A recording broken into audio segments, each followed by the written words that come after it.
مولانا صاحب آپ سمجھتے ہیں کہ 18ویں ترمیم کو آگے لے جانے کے لیے تمام ملک میں انتخابات لوکل باڈیز کے ہو جانے چاہیے؟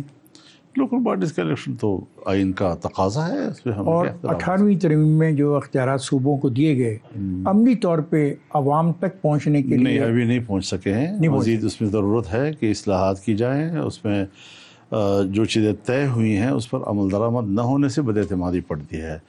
دوسری بات ہے NFC ایوارڈ کی۔ NFC ایوارڈ میں آئین واضح طور پر کہتا ہے کہ صوبوں کے حصص جو ہیں اس میں اضافہ تو کیا جا سکتا ہے، کبھی نہیں ہو سکتی۔ اب اگر یہ کم کرنے کی طرف سے جانا چاہیں گے آئینی ترمیم کے ذریعے سے، کسی قیمت پر قابل قبول نہیں ہو مولانا صاحب جب اس بات پہ اتفاق رائے ہو گیا تھا کہ آئینی عدالت نہیں بنے گی، تو اب یہ معاملہ دوبارہ کیوں زیر بحث آ رہا ہے؟ یہی ایک مسئلہ ہے کہ جو چیزیں دیکھیے، اصولی بات میں کرنا چاہتا ہوں، 1 سال نہیں گزرا، 1 سال پورا ہو رہا ہے، اس 1 سال کے اندر جس چیز پر انہوں نے اتفاق کیا تھا عدالتوں کے حوالے سے، ججوں کے حوالے سے، اور آئینی عدالت کے بجائے ایک آئینی بینچ پر ایک اتفاق ہوا تھا، تو یہ اس وقت ایک اتفاق رائے کی طرف معاملے کو لے جانا اور ایک درمیانی راستہ تلاش کرنا جس پر اپوزیشن اور حکومت کا ایک اتفاق ہو جائے۔ اب اگر ان ساری چیزوں کو، جس سے کہ 35 شقوں سے حکومت دستبردار ہو گئی تھی آپ کی وجہ سے، اور آپ کی وجہ سے، جو آپ کے مذاکرات کی وجہ سے، اسی وجہ سے جس چیز سے وہ دستبردار ہو گئی تھی، آج اگر وہ سمجھتے ہیں کہ ہم نے کوئی تعداد پوری کر لی ہے اور ہم اب، یہ پارلیمنٹ سے بھی غداری ہے، یہ آئین سے بھی زیادتی ہے، 26ویں آئینی ترمیم آپ نے ووٹ دے دیا، آپ کہتے ہیں کہ 11 افراد ایسے ہیں جو خریدے گئے، کیا یہ حقیقت ہے؟ بالکل حقیقت ہے، اس میں کیا شک ہے جی، انہوں نے اپنی گنتی پوری کر لی تھی، لیکن یہ تھا کہ PTI اور ہم نے اتفاق کیا اس بات کے اوپر کہ ہم نے کہا کہ PTI ووٹ نہیں دے گی، اس لیے کہ ان کے حالات ایسے نہیں ہیں کہ وہ حکومت کو ووٹ کر سکے، لیکن ان کی رضامندی لے کر ہم نے ووٹ دیا، ورنہ 11 آدمی اگر ووٹ دے دیتے تو وہ پہلا ڈرافٹ پاس ہوتا۔ چیف منسٹر پنجاب علماء کرام کو 25,000 روپے وظیفہ دینا چاہتی ہے، آپ اس کی مخالفت کرتے ہیں، ان کی مدد کرنا چاہ رہی ہے، آپ مخالفت کر رہے ہیں، اسی کیا وجہ ہے؟ ہمیں رشوتیں نہ دیا کریں، ہمارے ضمیر کو نہ خریدا کریں۔ وہ مدد کرنا چاہ رہی ہے، نہیں، کوئی کس مد سے کر رہے ہیں جی؟ کس مد سے؟ حکومت کے کون سا مد ہے بتائیں نا ہمیں، کس مد سے کر رہے ہیں؟ آپ اس کو کیسے، اگر ایک سیکنڈ دیکھیے، مجھے رکیے، میں آپ کی بات سمجھنا چاہ رہا ہوں سر، آپ کن بنیادوں پر اس قسم کی چیزوں کی مخالفت کر رہے ہیں؟ میں عرض کر رہا ہوں آپ، اگر کوئی کالج میں ایک مولوی صاحب ہے، پڑھا رہا ہے، اسلامیات پڑھا رہا ہے، دینیات پڑھا رہا ہے، عربی پڑھا رہا ہے، کوئی اوقاف کی مسجد ہے، وہاں کوئی خطیب ہے، کوئی امام ہے، کوئی مؤذن ہے، تنخواہ لے رہا ہے، مجھے اس پر کیوں اعتراض نہیں ہے؟ کوئی اعتراض نہیں نا، اس لیے کہ وہ سرکاری ایک معلوم ہے کہ کہاں سے کیوں لے رہا ہے، ٹھیک ہے۔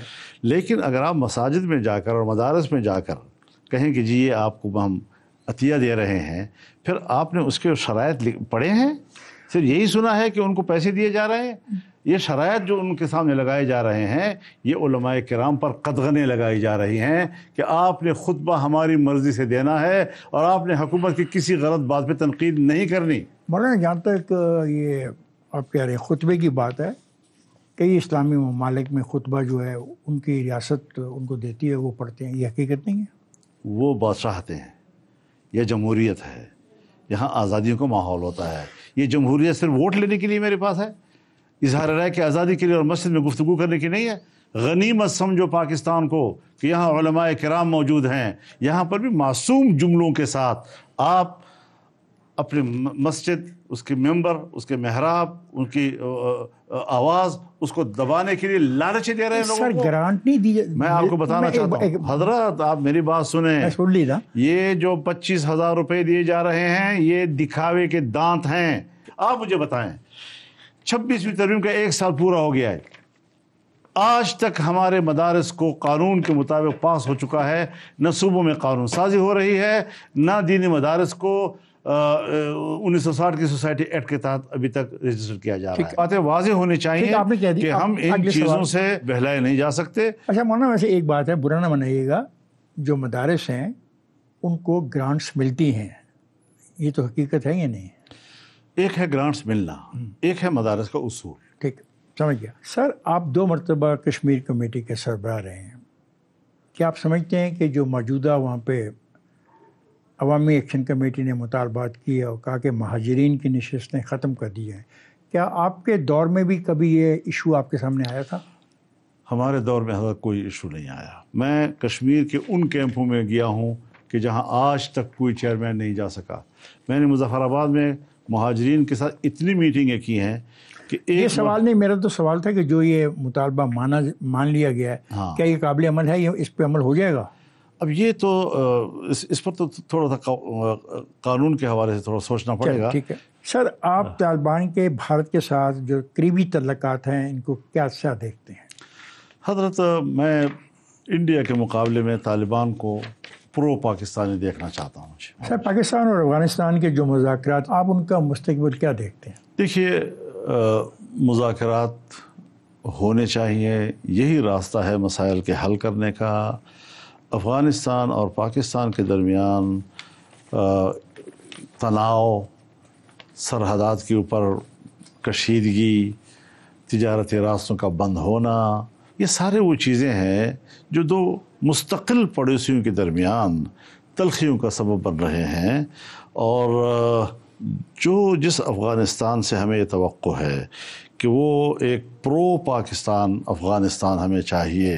ہماری ڈپلومیسی کیوں اتنی کمزور ہے کہ ہم الٹی سمت پہ سفر کر رہے ہیں اور جس طرف پاکستان کا مفاد چاہیے اس طرف ہمارے قدم نہیں بڑھ رہے ہیں. مولانا کیا یہ حقیقت نہیں کہ جو دوحہ میں مذاکرات ہوئے جب امریکنس نے ان کے ساتھ، اور اس سے پہلے جب مذاکرات ہوئے زین نورانی کے ساتھ، تو اس وقت مہاجرین کے جانے کا فیصلہ کر لیا گیا تھا، یہ حقیقت ہے یا نہیں؟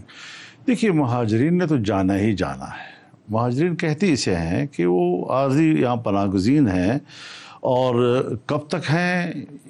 اب جب ایک دفعہ ایک لوگ مہاجر بن کر کسی ملک میں چلے جاتے ہیں اور وہاں پر سال ہا سال تک قیام کرتے ہیں، پھر یہ 2 طرفہ مسئلہ بن جاتا ہے. اب مہاجرین کی واپسی کا معاملہ افغانستان اور پاکستان کا مشترکہ مسئلہ ہے. اس کو جب تک مشترکہ میٹنگ میں اور مذاکرات میں طے نہیں کیا جاتا، یک طرفہ اقدامات جو ہیں وہ تلخیاں پیدا کرنے کا سبب بنتے. ابھی ایک افغانستان سے ان کے وزیر خارجہ گئے ہندوستان میں، انہوں نے کہا کہ وہ اس بارڈر کو نہیں مانتے، یہ ڈسپیوٹڈ بارڈر ہے اور وہ نہیں مانتے. اس کے بارے میں آپ کیا کہتے ہیں؟ یہ مرجر کے وقت بھی میں نے ان کو یہی کہا تھا کہ ہم اس کو ایک مستقل بارڈر کہتے ہیں، لیکن افغانستان نہیں کہتا. سر اس کے نہ کہنے کی کیا وجہ کیا؟ دیکھیں آپ ایک انڈیپینڈنٹ ریاست ہیں. میں گزارش، اچھا، اور آپ آئین کے تحت آپ کی جو ڈیفینیشن ہے، دیکھیے یہ تو آپ ان سے پوچھیں کہ آپ. نہیں، میں آپ سے پوچھ رہا ہوں. میں تو بارڈر تسلیم کرتا ہوں جی، میں تو پاکستانی ہوں. آپ ڈیورنڈ لائن کو مانتے نہیں ہیں، آپ انٹرنیشنل بارڈر کو تسلیم کرتے ہیں. یہ ہے کہ ڈیورنڈ لائن کی اصطلاح اور لفظ آج بھی تو استعمال ہو رہا ہے نا. جہاں لائن کا لفظ استعمال ہوگا وہاں بارڈر اور لائن میں فرق دیکھنا ہوگا. کہ لائن ہمیشہ عارضی ہوتی ہے. آپ کے نزدیک کیا چیز ہے؟ میرے نزدیک بارڈر ہے. میں پاکستانی ہوں، میرے پاکستانی موقف ہے، لیکن افغانستان کا موقف ہے جس کی وجہ سے ہم کہتے ہیں کہ یہ تنازع ہے. ایک فریق کہتا ہے میں نہیں مانتا تو تنازع تو رہ گیا. سر اس تنازع کے تحت جو نقصان اٹھا رہے ہیں وہ بھی آپ کے سامنے ہے. نہیں حضرت، دنیا میں پوری دنیا میں سرحدات کی تنازع ہیں، لیکن خاموش پڑے رہتے ہیں. عام طور پہ تجویز دی جاتی ہے کہ پاک افغان سرحدوں پر آمد و رفت بغیر قانونی کاغذات کے ہونی چاہیے، کیونکہ یہ دونوں مسلمان ممالک ہیں. میرا آپ سے یہ سوال ہے کہ جہاں مسلم ممالک موجود ہیں اور ان کی سرحدیں آپس میں ملتی ہیں، کیا اس قانون کا اطلاق وہاں بھی ہونا چاہیے؟ دیکھیے دنیا میں جہاں بھی ملکوں کے سرحدات ملتے ہیں وہاں سرحدی علاقوں کو کچھ مراعات ضرور دی جاتی ہیں. یہ کینیڈا اور امریکہ کے درمیان میں بھی ہے. یہ کاغذ تو ہے نا، the cross border with the some papers. اور یہاں پر بھی حضرت ہم نے دیکھا کسی زمانے میں پشاور میں ریڈ کارڈ ملتا تھا اور اس کے ذریعے سے لوگ کابل جاتے تھے، تجارت کرتے تھے، وہاں سے واپس آتے تھے، اور کچھ نہ کچھ ایک چھوٹا موٹا نظام ضرور ہوتا تھا تاکہ شناخت ہو کہ کون ادھر گیا ہے کون ادھر آیا ہے. لیکن ہم نے حضرت ضیاء الحق صاحب کے زمانے میں 14 سالہ جہاد کے دوران تو بالکل ہی سرحدات کھول دیے تھے. آپ بھی اس میں شامل تھے. تو جب سرحدات ہم نے بالکل ہی کھول دیے تھے تو اس کے بعد قابو نہیں آ رہی. اب گلا کس سے کر رہے ہیں؟ قابو نہیں آ رہی. اچھا سر، افغانستان سے بڑے پیمانے پر منشیات پاکستان اسمگل کی جا رہی ہیں. یہ آئس ہماری یونیورسٹی تک بھی پہنچ گئی ہے، ہماری نوجوان نسل کو خراب کر رہی ہے. اس کے بارے میں آپ کیا کہیں گے؟ اس کے بارے میں حضرت بات یہ ہے کہ اس کی شکایت ہمیشہ رہی ہے 14 سالہ روس کے خلاف جنگ کے دورانیے سے کہ کلاشنکوف اور افیون اس زمانے میں دنیا کی طرف چلنا شروع ہوا، پاکستان کے راستے سے ہی چلتا ہے جی. لیکن ملا عمر کے زمانے میں افغانستان میں پوسٹ کی کاشت زیرو کر دی گئی تھی، اور اس کو اقوام متحدہ بھی تسلیم کرتا ہے جی. آپ سر اتنے سال سے سیاست میں ہیں، آپ کو نہیں لگتا کہ سیاست اور جمہوریت ماضی کے مقابلے میں بدتر ہوتی جا رہی ہے؟ کمزور ہوتی ہے. میں اعتراف کرتا ہوں اس کا جی، اور یہ سیاستدانوں کو اجتماعی طور پر سوچنا پڑے گا اس کے لیے. آپ نے پوری سیاسی زندگی میں نظام کی اصلاح کا نعرہ لگایا، لیکن نظام نہیں بدلا. کمی کہاں ہو رہی ہے؟ نظام نہیں بدلا، ہم بدلے ہیں. کمی تو ہر جگہ یقیناً. آپ دیکھیے، آپ نے جو کچھ کرنا ہے اپنے استطاعت کے اندر ہی کرنا ہوتا ہے جی. پھر جدوجہد کرے نتائج اللہ پہ چھوڑنے پڑتے ہیں جی. ہم نے جدوجہد بھی کی ہے، ہم نے اپنے موقف کو بھی تبدیل نہیں کیا. ہم نظام کی تبدیلی اب بھی سمجھتے ہیں کہ ہونی چاہیے. ہو کہاں رہی ہے؟ مجھے یہ سمجھائیں. دیکھیں، حضرت مساجد بھری ہوتی ہیں، نماز کے وقت لوگ روزہ رکھتے ہیں، حج کرتے ہیں، سب کچھ کرتے ہیں، لیکن کیا وجہ ہے؟ حضرت ایک ہے مساجد، نمازیں، روزہ، حج، یہ انفرادی عمل ہے. ایک ہے مملکتی عمل. مملکتی عمل یہ ہے کہ ہم ملک کو کون سا قانون دینا چاہتے ہیں. 1973 قرآن و سنت کے مطابق اسلامی نظریاتی کونسل کے سفارشات، اس کے مطابق قانون سازی ہونی چاہیے، تاکہ ملک کو جن قوانین کی ضرورت ہو اور جن تبدیلیوں کی ضرورت ہو. کانسٹیٹیوشن فریم ورک کی بات کر رہے ہیں. تو وہی کہہ رہا ہوں نا، اسلامی نظریاتی کونسل بھی تو انہی قوانین پہ غور کرتی ہے جو ان کے اندر موجود ہیں. ٹھیک ہے. آپ کے نزدیک قومی ایجنڈا کیا ہو سکتا ہے جس کی بنا پر ساری سیاسی جماعتیں ایک میز پر بیٹھ جائیں؟ دیکھیے، ایک بات ذہن میں رکھیں، سیاسی جماعتیں ہمیشہ نظریاتی لحاظ سے ایک دوسرے کے حریف ہوتی ہیں، حلیف نہیں ہوتی جی. ٹھیک ہے. جہاں پر ہمارے ملک کا نظام ہے، یہاں پر اگر مکاتب فکر اتفاق کر لیں تو سیکولر جماعتیں بھی کہتی ہیں کہ بس ٹھیک ہے، اگر ہم بھی مسلمان ہیں، اگر سب اتفاق کرتے ہیں تو ہمیں بھی کوئی اعتراض نہیں ہے اس کے اوپر. چنانچہ اسلامی نظریاتی کونسل جب بنا تو ولی خان بھی موجود تھا، اس میں مزنجو صاحب بھی موجود تھے، اس میں عبدالقادر بلوچ بھی موجود تھا، اس میں سارے لوگ موجود تھے، اور سب نے قبول کیا. ذوالفقار علی بھٹو صاحب نے تو بنایا ہی اس کو جی. تو ان کی سفارشات پر قانون سازی کیوں نہیں کی جا رہی؟ تو انہوں نے جو سفارشات دی ہیں ان پر اگر عمل درآمد کر لیا گیا تو آپ سمجھتے ہیں کہ میرا جو یہ سوال تھا کہ اس بنا پر ساری جماعتیں اکٹھی ہو سکتی ہیں؟ ساری جماعتیں اس پر اکٹھی ہیں. میں بتاتا ہوں آپ کو، جہاں تک مذہبی جماعتوں کا تعلق ہے، 1952 کے اندر 21 اسلامی دفعات پر تمام مکاتب فکر کا اتفاق. آج بھی وہ متفقہ ڈاکومنٹ ہے، کسی مسلک نے اس سے اختلاف نہیں کیا.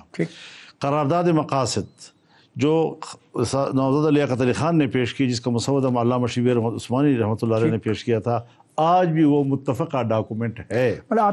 سن 1973 کے آئین میں تمام اسلامی دفعات متفقہ ڈاکومنٹ ہے. اسلامی نظریاتی کونسل کی سفارشات آج بھی متفقہ ڈاکومنٹ ہے. تو ان پہ عمل کر لیا جائے تو ساری جماعتیں اکٹھی بیٹھ جائیں گی. اچھا، اب آخری سوال ہے، اگر آپ کو ماضی کا کوئی ایسا سیاسی فیصلہ واپس لینے کا موقع ملے تو وہ کون سا سیاسی فیصلہ ہوگا؟ یہ بات مجھ سے نہ پوچھیے، یہ بات میں پوچھنا چاہتا ہوں کہ سن 47 سے لے کر آج تک کون سا صحیح فیصلہ کیا ہے تم نے کہ اس پہ آپ کہتے ہیں کہ بڑے ہم نے زبردست حکومت کر رہے ہیں؟ یہ اعتراض تو میرا ہے سب کے اوپر. سر، میں یہ آپ سے پوچھ رہا ہوں کہ آپ کیا سمجھتے ہیں کہ کون سا ایسا سیاسی فیصلہ زندگی میں آپ نے جو کیا وہ درست نہ تھا؟ دیکھیے، کچھ چیزیں ایسی ہوتی ہیں، مثلا سن 73 کا آئین بن رہا ہے. اب یہ تو نہیں ہے کہ سن 73 کا آئین کے سارے دفعات ہماری مرضی کے بنے. ایسے بھی ہوئے ہوں گے کہ اکثریت ان کی طرف تھی، وہ جیت گئے، ہم ہار گئے. اور لیکن سر ڈیبیٹ بہت ہوئی 73 کے آئین کو بنانے میں، بہت ڈیبیٹ ہوئی، اور آپ کے بزرگوں کی اس میں بڑی کنٹریبیوشن ہے. تبھی متفقہ آئین آیا جی. تو ہم کچھ چیزیں اپنی مرضی کی بھی ڈال لیتے ہیں، بہت سی چیزیں ہماری مرضی کے خلاف بھی آ جاتی ہیں.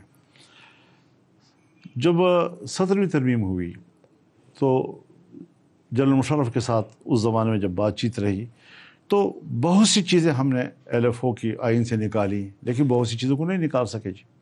ہمیں یہ ضرور احساس تھا کہ کچھ چیزوں پر ہم نے کمپرومائز کیا ہے، لیکن 18ویں ترمیم کے بعد جب ہم نے ان کا صفایا کر دیا تو ہمیں بھی اطمینان ہوا کہ ہم نے واپس کر دی ہیں۔ تو کچھ چیزیں ہو جاتی ہیں، لیکن جب موقع ملتا ہے تو اس کی تلافی بھی ہو جاتی ہے۔